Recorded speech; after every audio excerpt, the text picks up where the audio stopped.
CMR shopping mall Dasara ధమాకా offers అద్భుతమైన offers తో పాటు అబ్బురుపరిచే స్పాట్ గిఫ్ట్స్. అమ్మా తనకైతే ఎన్నో సినిమాల్లో ఒక శృంగార తారగా కానీ అందరినీ కూడా ఎంటర్టైన్ చేసినారు. అండ్ ఇప్పుడైతే సీరియల్స్తో కూడా మరి ముందుకెళ్తూ ఉన్నారు. మరి అంతే కదా, మేము ఫీల్డ్ ఇక్కడికి వచ్చిన తర్వాత ఒక 10 సంవత్సరాలు రాలేదు. ఈ లోపల ఎవరెవరో కొత్త కొత్త వాళ్ళు వచ్చేసారు. తర్వాత రామానాయుడు గారు అందరు ఇక్కడ ఉంటే నువ్వు అక్కడ చెన్నైలో ఏం చేస్తావు అని తిట్టారనమాట. అట్లాగే ఈయన కూడా కోడి రామకృష్ణ గారు కూడా తిట్టారు. తర్వాత ఇక్కడికి రావాల్సి వచ్చింది. ఇంతకు మీ జర్నీ అనేది 80స్లో మొదలైంది. 80స్లో మొదలైంది. కానీ చెన్నైలో ఎన్ని సంవత్సరాలు ఉన్నారు? మరి హైదరాబాద్ ఎప్పుడు షిఫ్ట్ అయ్యారు? ఇప్పుడు ఈ మధ్యనే హైదరాబాద్ వచ్చాను. నేను 40 yearsగా అక్కడే ఉంటున్నాను. నా 16వ ఏట వచ్చాను చెన్నైకి. సో నాకు అన్నం పెట్టిన తల్లి ఎవరంటే తమిళనాడు. అంటే నాకొక్కదానికి కాదు, ప్రతి ఒక్క ఆర్టిస్ట్ని ఆదరించి భాషా భేదం లేకుండా అన్ని భాషల వాళ్ళని ఆదరించింది తమిళనాడు. ఓకే. మరి ఇంతకు ఫస్ట్ సినిమా అనేటప్పటికీ ఖచ్చితంగా అవకాశం అనేది అన్ఎక్స్పెక్టెడ్గా మీ లైఫ్లో మొదలైంది. అవును. అది కూడా ఏంటంటే రాశి గారి తాతగారు వల్ల అది కూడా అవును. ఏంటి ఆ ఇన్సిడెంట్ అనేది కూడా చాలా గమ్మత్తుగా ఉంది అసలు. అది అనుకోకుండా అన్ఎక్స్పెక్టెడ్గా నేను వచ్చాను ఫీల్డ్కి. ఇంట్లో చెప్పబెట్టకంటే మాకు లారీ ట్రాన్స్పోర్ట్ చెన్నైలో ఉంది. చిన్నప్పుడు వచ్చిపోతూ ఉండేవాళ్ళం. కొన్ని కారణాల వల్ల నేను అన్ఎక్స్పెక్టెడ్గా రావాల్సి వచ్చింది. మా మదరు చిన్న వయసులోనే మ్యారేజ్ అంటే నాకు ఇష్టం లేదు. I'm a brilliant student of the colleges also. Okay. So అన్నిట్లో ఫస్ట్ ఒక సోషల్ తప్ప. సోషల్ ఇంపార్టెంట్ చేసింది. సోషల్ అది సాంఘిక మొత్తం కొన్ని గుర్తుండవు. అదే సైన్స్ కానివ్వండి, మ్యాథమెటిక్స్ కానివ్వండి, ఈజీగా అన్నీ ఇది. తర్వాత స్కూల్లో ఫంక్షన్స్కి అంతా ఫస్ట్ ప్రైజ్లు వచ్చేటివి.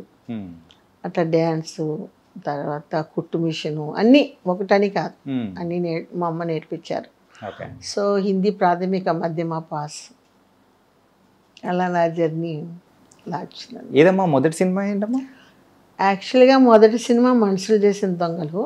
రిలీజ్ అయింది వేటగాడు. ఫస్ట్ వేటగాడు. అది ఇండస్ట్రీ హిట్ ఆ రోజుల్లో.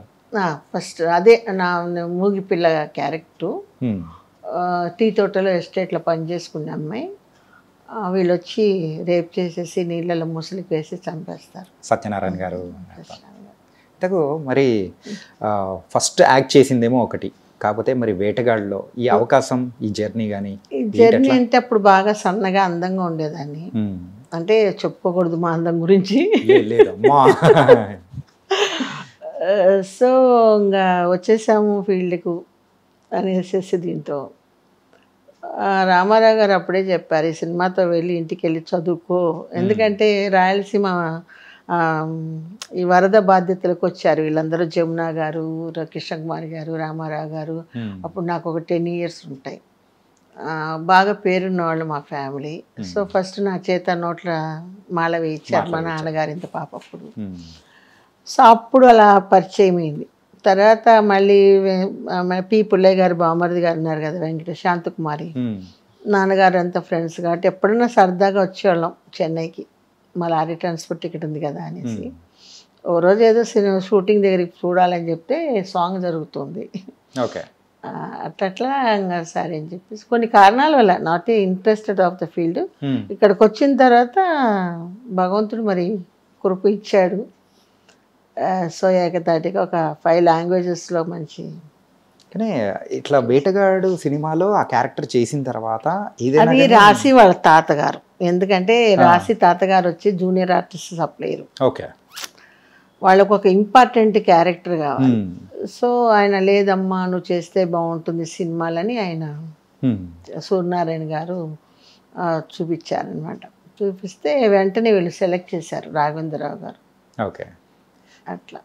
కానీ మరి ఆ టైంలో చేసేటప్పుడైనా కానీ కొంచెం ఇబ్బంది కానీ ఎట్లుండింది? అసలు భయం ఏమీ లేదు. ఎందుకంటే ఇక్కడికి వచ్చిన తర్వాత మాధవన్ మాస్టర్ నా గురువు గారు హార్స్ రైడింగ్, సోల్ ఫైట్ అవంతా నేర్పించారు.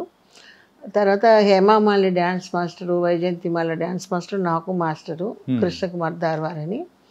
సో ఆయన దగ్గర క్లాసికల్ కథక్ నేర్చుకున్నాను. Okay. So dare and dash, ఏదైనా కాళ్ళు ఇరిగిపోతాయి, దెబ్బలు తగులుతాయని లేదు, దూకమంటే దూకేసేదాన్ని. సో అట్లా వచ్చానమాట. కానీ అలాగనే మీరు ఫిజికల్గా ఏంటంటే ఆ డేర్ అండ్ డాషింగ్, ఆ స్టంట్స్ కానీ దూకడం కానీ అన్నీ చేసినా కానీ ఈవెన్ మనస్తత్వంలో డిసిషన్ తీసుకోవడంలో కూడా మీరు డేర్ అండ్ డాషింగ్. అవునవును. సో నేను ఎవరి మాటలు వినను, ఎందుకంటే సైకలాజికల్గా ఒక్కొక్కరికి ఒక్కొక్క మెంటాలిటీ ఉంటుంది. నేను కొంచెం స్ట్రైట్ ఫార్వర్డ్, మనకు మంచి చేసే వాళ్ళు ఉంటారు, మనల్ని చెడగొట్టే వాళ్ళు ఉంటారు.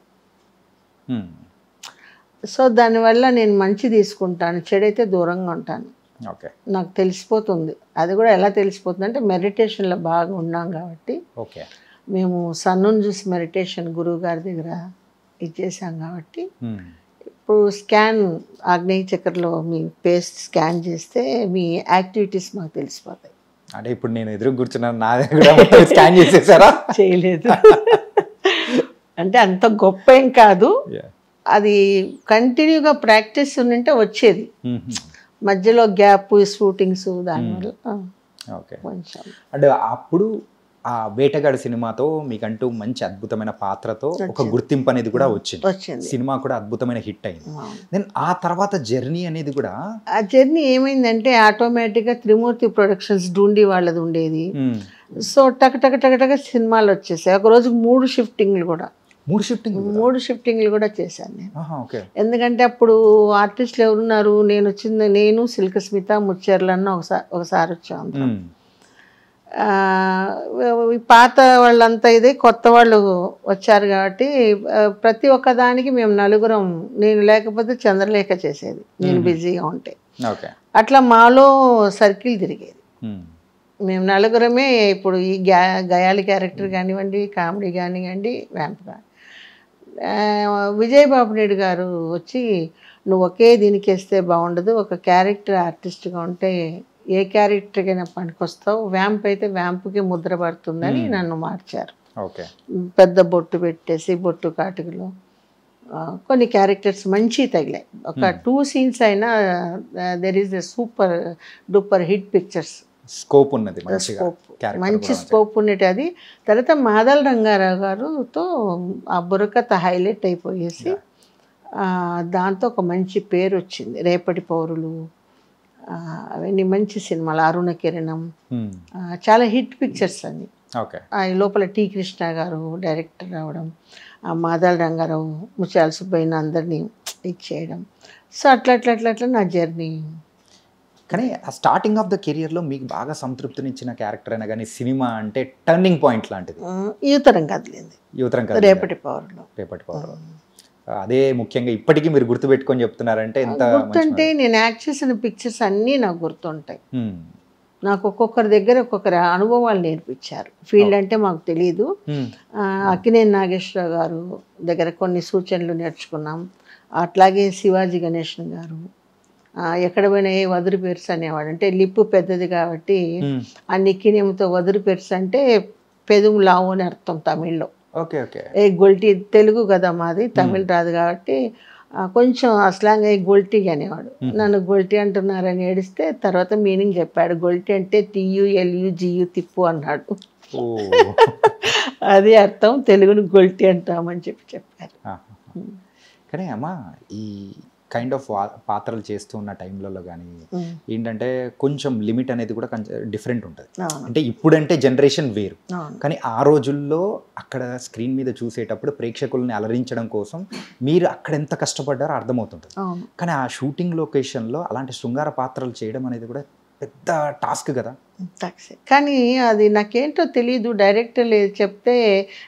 నాకు ఫస్ట్ నుంచి ఏంటంటే ప్రొడ్యూసర్ అనేవాడు ఒక గ్రాండ్ ఫాదర్. ఎందుకంటే ఒక 100 మందికి భోజనాలు పెట్టి వాళ్ళ నాలన పాలన చూసేవాడు ప్రొడ్యూసర్ అండ్ డైరెక్టరు. మన కెమెరా కానీ, మన కెమెరాలో అసిస్టెంట్లు కూడా పాపం ఆ ఫీల్డ్లో ఆ కెమెరాలు ఎత్తుకొని పైకి ఎక్కడ ఉంది, అందరూ కష్టజీవులమే మేము, ఎండనక వాననక. అది సో ప్రొడ్యూసర్ బాగుంటే మనం బాగుంటాం అన్నది కాన్సెప్ట్ స్టిల్ నాకు.